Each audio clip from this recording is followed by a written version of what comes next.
Bienvenue sur Top Invest, la chaîne des tops d'investissement. Ici, on parle essentiellement d'entreprises de qualité. Aujourd'hui, on va faire une analyse de Air Liquide. On va essayer de déterminer si au prix actuel, Air Liquide représente une opportunité d'investissement. Donc, avant de commencer, n'oubliez pas, le Discord est toujours ouvert. C'est totalement gratuit. Ça nous permet de rester en contact en temps réel.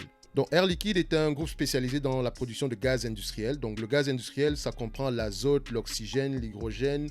Et ce gaz-là est généralement utilisé dans des industries comme la santé, les industries pétrolières, les industries chimiques. Donc, autant vous dire que c'est un gaz essentiel pour la production de certains produits de base. La première chose qu'on va faire, c'est l'étude du revenu ici. Donc, on va essayer de déterminer est-ce qu'on a une stabilité ou une croissance des revenus. On peut clairement voir ici qu'on a une croissance des revenus avec notamment un gros spike à ce niveau à partir de 2016. C'est lié à une acquisition.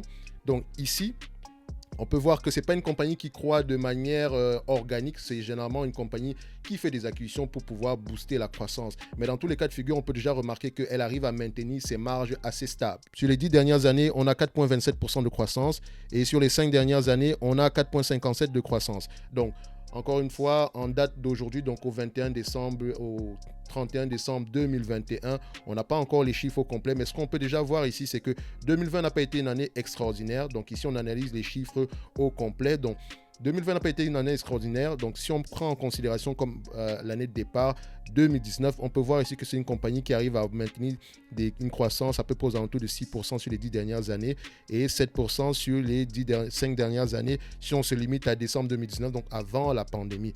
Ce qui veut dire que ce n'est pas une compagnie qui a une croissance très très élevée, mais c'est déjà assez correct ici. Retenez bien ceci, la croissance est très importante quand on va essayer de calculer la valeur de l'entreprise. Mais dans tous les cas de figure, on adore ce qu'on voit ici, c'est un checkmark. Après ça, on étudie la marge brute. Donc ici, on essaie de voir si l'entreprise arrive à garder des marges brutes stables ou croissantes dans le temps. On se rend compte ici que les marges sont stables avec un spike à partir de 2019-2020. Ça veut dire que elle arrive à augmenter ses prix tout en gardant les volumes stables. Donc c'est une bonne information qu'on obtient ici, notamment quand on observe le revenu, on se rend compte que 2020 et 2021, ce ne sont pas des années au même niveau que 2019, mais on arrive à maintenir des marges élevées, c'est une bonne chose, c'est un checkmark. Maintenant, on passe à l'analyse de l'EBITDA, donc le bénéfice avant impôts, intérêts et amortissements. Donc ici, on essaie de déterminer la même chose, la stabilité ou la croissance.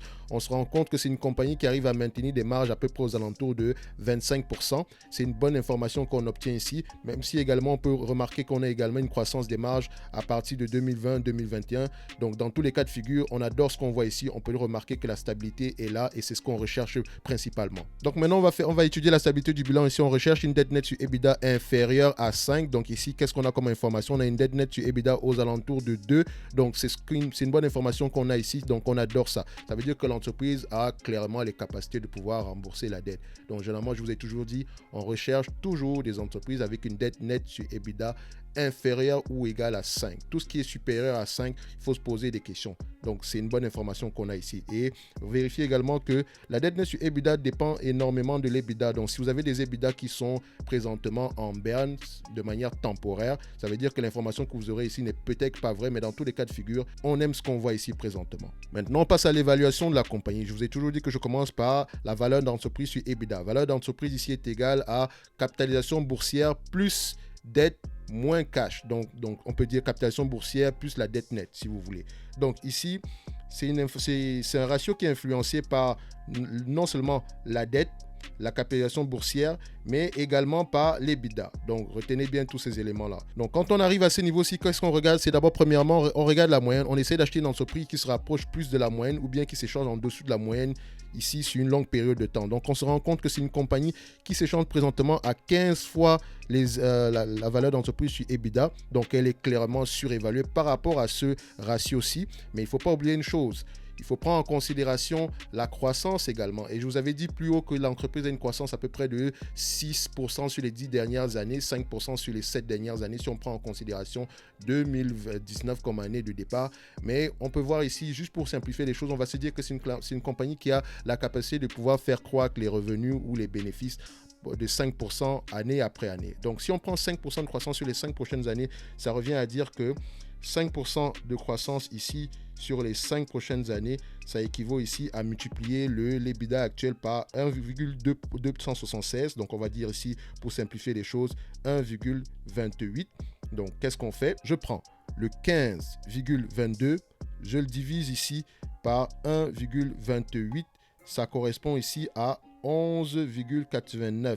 Ce qui veut dire qu'à l'heure actuelle, si on prend au prix actuel, donc à 147 € l'action, si on prend en considération une croissance de 5% sur les 5 prochaines années, ça veut dire que si on achète la compagnie en date d'aujourd'hui, la croissance minimum de 5% sur les 5 prochaines années est déjà inclus dans le prix actuel.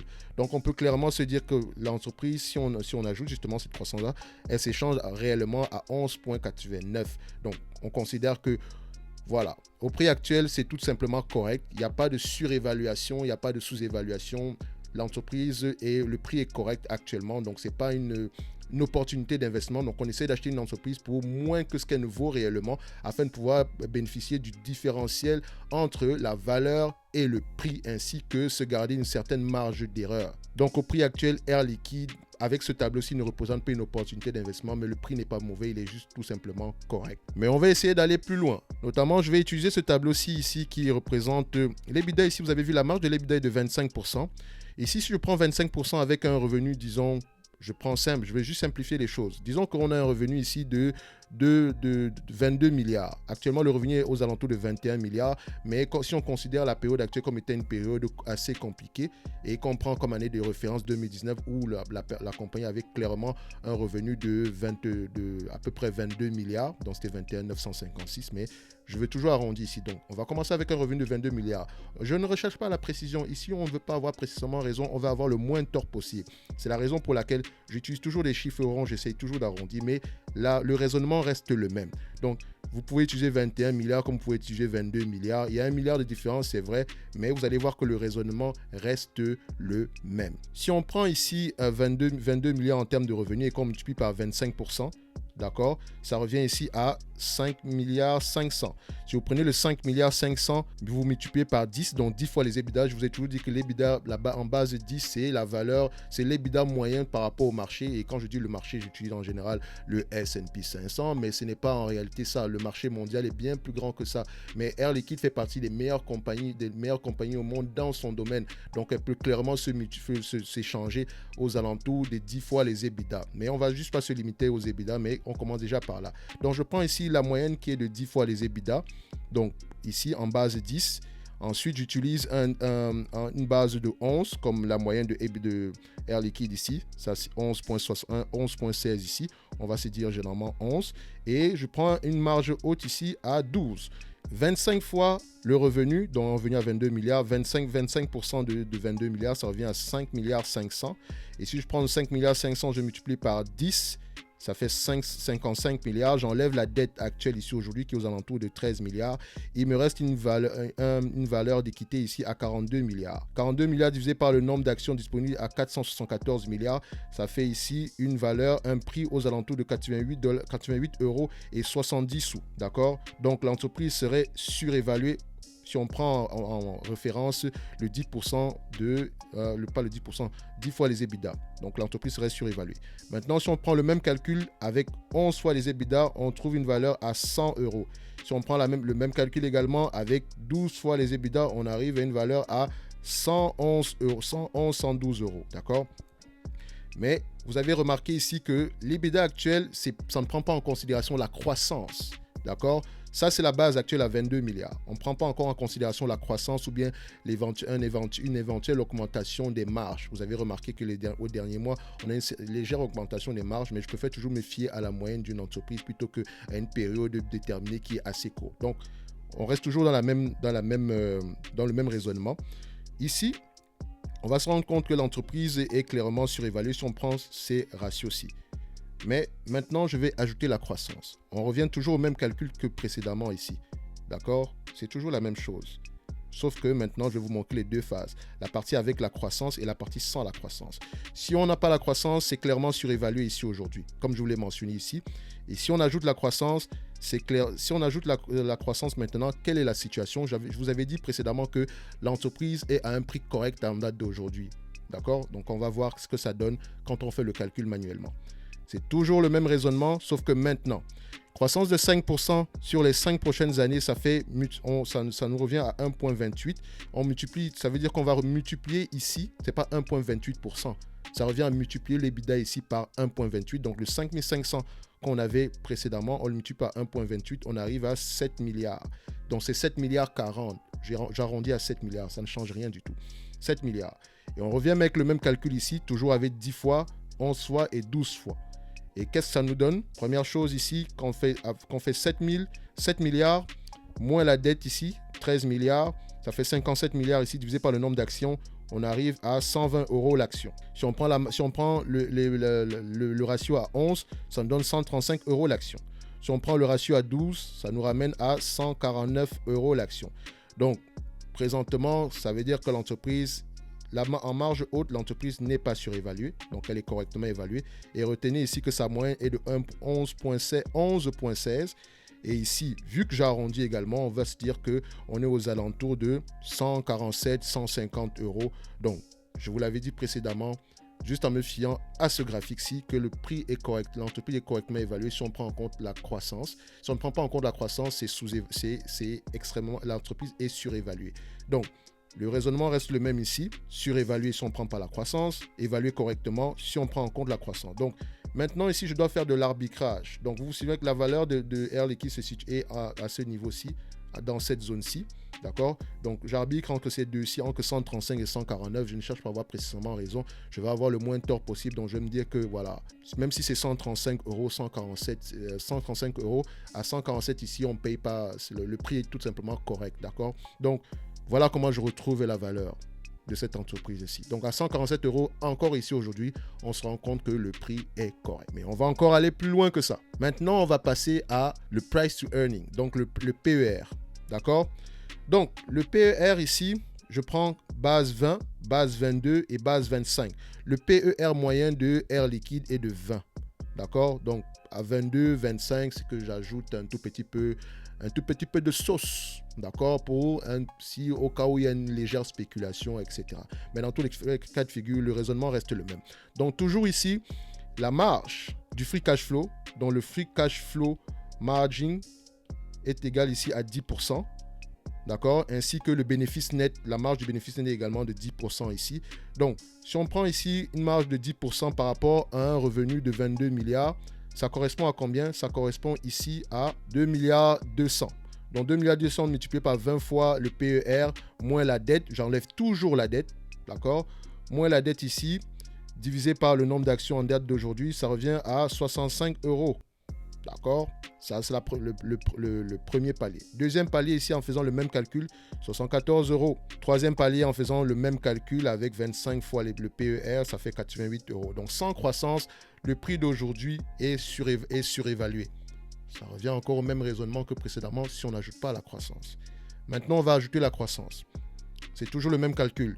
Une croissance de 5% sur les 5 prochaines années. Je prends 5 prochaines années toujours parce que voilà, je me projette toujours sur 5 ans. Vous pouvez prendre 3 ans, mais je ne conseille pas de dépasser généralement 5. Après ça, c'est encore plus flou, si vous voulez. Donc, c'est toujours le même calcul. On multiplie par 1,28. Donc, 1,28 ici, multiplié par le bénéfice net ici, en termes de calcul, avec 20 fois les PER, avec la soustraction de la dette, ça revient ici à 90 €. 22 fois les PER, soustraction de la dette, ça revient à 102 €. 25 fois les PER, soustraction de la dette, ça revient à 120 €. Donc, on va se dire ici que si on utilise notre borne supérieure, donc la valeur de la borne supérieure, la valeur d'entreprise se situe entre 120 €, d'accord, et 149 €, d'accord. Actuellement, on est à 147, donc on est correctement évalué. Ça, c'est si on est extrêmement optimiste. Donc, on peut clairement se dire ici que au prix actuel, encore une fois, l'entreprise est correctement évaluée à 147 €. Oui, je sais que vous voyez ici 120 €, mais c'est cher. Non, vous devez faire de l'arbitrage. C'est pour ça que évaluer une entreprise, c'est de l'art. Ce n'est pas une science exacte.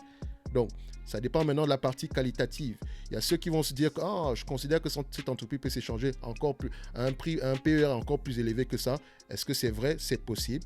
D'accord? Le PER actuel aujourd'hui, si vous le regardez, il est bien plus élevé que la moyenne, mais il faut prendre en considération également la croissance. Il faut toujours se projeter au niveau de la moyenne. Donc, on peut se dire ici, en payant 147 euros, c'est une entreprise correcte. Le prix est tout simplement correct. D'accord? Donc, on va le voir également autrement maintenant avec le dividende. Il y a certaines personnes qui aiment le dividende. Si on prend le même calcul, si on prend d'abord le même calcul ici, donc on ne prend pas en considération la croissance, le dividende en date d'aujourd'hui, 1,87%. Donc le rendement du dividende en date d'aujourd'hui est de 1,87% aujourd'hui. Et le rendement du free cash flow est de 3,9%. Retenez qu'on paye le dividende avec le free cash flow. Donc si le rendement du free cash flow est à 3% et que votre dividende est à 1,87, le rendement du dividende ne sera jamais supérieur au rendement du free cash flow. Même si on me distribue la totalité du free cash flow ici en dividende, je n'aurai pas plus de 3%. C'est nul comme rendement. Mais maintenant, on va ajouter la croissance. Si j'ajoute une croissance ici de 5% sur les 5 prochaines années, d'accord, ça fait également une multiplication par 1,28. Donc, si on fait 1,28 multiplié par 3,09, on revient ici à une somme de 3,96%. Ça veut dire que même avec la croissance des free cash flow sur les 5 prochaines années, on n'aura pas plus de 3,96% en termes de rendement du free cash flow. Et je tiens à vous mentionner que c'est le rendement du free cash flow qui est intéressant pour un investisseur. Parce que ça vous donne déjà l'information par rapport au maximum de dividendes que vous pouvez obtenir. Et une entreprise ne paye jamais 100% de ce qu'elle gagne en termes de dividendes. Vous n'aurez jamais le rendement de 3,96%. Vous aurez toujours un rendement inférieur à 3,96% en prenant en considération la croissance de 5%. Donc clairement ici, Air Liquide se négocie à un prix tout à fait, on va se dire correct. La marge est déjà, le prix est déjà assez élevé pour la croissance implicite que la compagnie pourrait avoir. Je vois déjà certains venir avec l'hydrogène, machin. Mais il faut quantifier cela. Comment est-ce que vous allez quantifier cette opportunité-là? Et pour le moment, ça ne se voit pas dans les états financiers de Air Liquide. On peut voir que c'est une compagnie qui croît par acquisition. Ce n'est pas une compagnie qui a une croissance organique. C'est vrai qu'elle a eu une croissance organique par le passé. Elle a toujours une croissance organique aujourd'hui, mais elle n'est pas du tout significative. Donc, au prix actuel, moi je dirais pour quelqu'un qui va acheter Air Liquide, ce n'est pas un bon prix d'entrée. Donc, à combien est-ce que moi j'aimerais bien acheter Air Liquide? Moi, généralement, je me garde une marge de sécurité d'au moins 50%. C'est-à-dire que si le prix cote aujourd'hui à 150 euros, d'accord, moi je veux acheter cette entreprise, vu que je l'ai valorisée aux alentours de 147, 150 euros, je veux l'acheter à 75 euros l'action. C'est ce qui m'intéresse, pour me garder une marge de sécurité. La marge de sécurité sert à quoi? Non seulement pour pouvoir bénéficier du différentiel de valeur. Donc, si la valeur se réalise, d'accord, je vais avoir sur les 5 prochaines années, j'obtiens un 15% de rendement. D'accord? Et si également il y a une marge d'erreur, imaginez que la marge diminue ou bien le Covid se prolonge. Donc, imaginez juste un événement extraordinaire qui pourra arriver. S'il y a un événement extraordinaire, je sais déjà que j'ai payé un prix inférieur à ce que l'entreprise vaut réellement. Donc, si je l'achète à 75 euros et que demain matin, ça se présente à 50 euros, je ne panique pas. Je suis correct. La valeur est toujours la même. Même si cette valeur-là diminue à 100 euros, je sais que le prix d'achat et de 75 euros me permet toujours de pouvoir bénéficier d'un différentiel de valeur. Donc, c'est pour ça qu'on recherche toujours une marge de sécurité. On n'achète pas une entreprise à sa juste valeur. Jamais. En date d'aujourd'hui, ce que j'avais à dire sur Air Liquide, je sais qu'au niveau de l'évaluation, c'est un tout petit peu duré, mais je voulais vous montrer à peu près comment est-ce qu'on le fait réellement. Donc, vous pouvez avoir un avis contraire et je respecte cela. Essayez de faire la même chose. Si vous avez des doutes, si vous avez des questions, n'hésitez pas à vous abonner au Discord et on se donne rendez-vous à la prochaine vidéo. Si ça vous a plu, likez la vidéo, partagez-la et surtout, n'oubliez pas, un investisseur, ça fait des recherches et quand tout va mal sur les marchés, la meilleure chose à faire est d'éteindre la télé, prendre un rapport financier et améliorer vos connaissances sur l'entreprise. Ne vous limitez pas juste aux dividendes ou bien aux états financiers. Donc, c'est ce que je peux dire aujourd'hui par rapport à Air Liquide. Je ne l'achèterai pas au prix actuel et ça s'arrête juste là. Et mon 75 euros, c'est moi. Je peux choisir, c'est moi qui choisis ma marge de sécurité. Quelqu'un d'autre peut choisir une marge de sécurité de 5%, mais c'est bête. Donc, moi, je veux toujours une marge de sécurité énorme. Et si vous pensez que ça ne va jamais arriver, je n'achèterai jamais Air Liquide. Je ne suis pas obligé de l'acheter non plus. Il y a beaucoup d'opportunités sur les marchés. Dans tous les cas de figure, je ne veux que 20 entreprises dans mon portefeuille. Le reste n'est qu'accessoire. Donc, on se donne rendez-vous à la prochaine vidéo et d'ici là, portez-vous bien. Merci.